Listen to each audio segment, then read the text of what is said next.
Itukuzwe damu ya Kristo. Karibu ndugu mtazamaji wa Mwangaza Digital, nayo msikilizaji wa Radio Mwangaza FM kusikiliza ujumbe wa Mtakatifu Gaspari siku ya leo, ikiwa leo ni tarehe 25 Juni. Kazi ya shirika letu katika mission ni kueneza ibada hiyo inayozijumuisha ibada nyingine zote, ile ya bei ya ukombozi wetu. Kuanzia sasa kazi yetu inakabishiwa chini ya mastahili ya damu ya Yesu.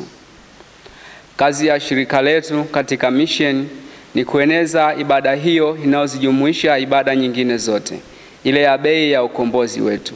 Kuanzia sasa kazi yetu inakabishiwa chini ya mastahili ya damu ya Yesu.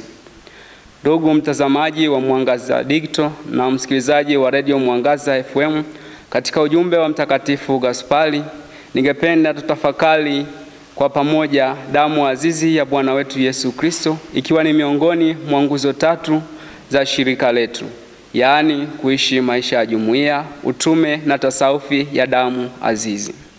Tuangalie tasawufi ya damu azizi ya Kristo. Ni chemichemi ya upendo wa Baba wa mbinguni na mwaliko wa kusimama imara, kulinda, kutangaza na kushuhudia injili ya uhai.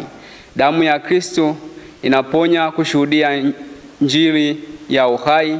Damu ya Kristo inaponya na kusafisha roho za watu, tayari kuambata utakatifu unaoshuhudiwa katika maisha. Damu ya Kristo iliyomwagika pale juu msalabani ni kielelezo cha hali ya juu kabisa cha upendo na huruma ya Mungu kwa binadamu. Kutokana na mwelekeo huu mpya, ndio maana Mtakatifu Gaspari anatamani kuwa na ndimi nyingi ili kuweza kueneza ibada kwa damu azizi ya Yesu kwa watu wa mataifa, kwani ni mto wa rehema na mapendo. Ibada kwa damu takatifu ya Yesu ni ibada kuu kwa sababu hii ni ibada mama, yaani ni chanzo na chimbuko la ibada nyingine zote. Kanisa limezaliwa kutoka ubavu wa Kristo uliochomwa ikatoka damu na maji.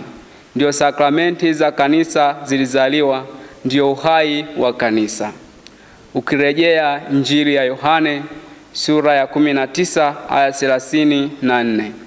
Lakini askari mmojawapo alichoma ubavu kwa mkuki na mara ikatoka damu na maji. Kila tarehe 1 Julai tunasherekea sherehe ya damu azizi. Kwa siku hiyo tunakuwa na misa maalum iliyoandaliwa kwa mwezi mzima. Tunatafakari juu ya damu takatifu ya Yesu. Kama Mtakatifu Gaspari mwenyewe anavyosema, ibada nyingine katika Ukatoliki ni nyenzo za kumcha Mungu, lakini ibada hii ndio msingi, mhimili na kiini cha ibada zote. Tena ametuagiza kwa kusema, narudia, tutangaze kwa mapana ibada hii muhimu. Tutafakari kila mara maneno haya: fanyeni amani kwa njia ya damu ya msalaba kote mbinguni na duniani. Yesu awe upendo wetu. Mtakatifu Gaspari alisema, ningependa kuwa na ndimi 1000, yaani kujua lugha, ili kutangaza upendo wa damu ya Kristo.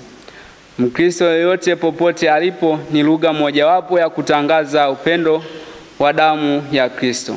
Kila mmoja aendelee kumwagika msalabani kwa sadaka na majitoleo ili kukomboa ulimwengu ambao sasa umechafuka zaidi na utandawazi na teknolojia vinavyotengenezwa na binadamu kumwangamiza binadamu.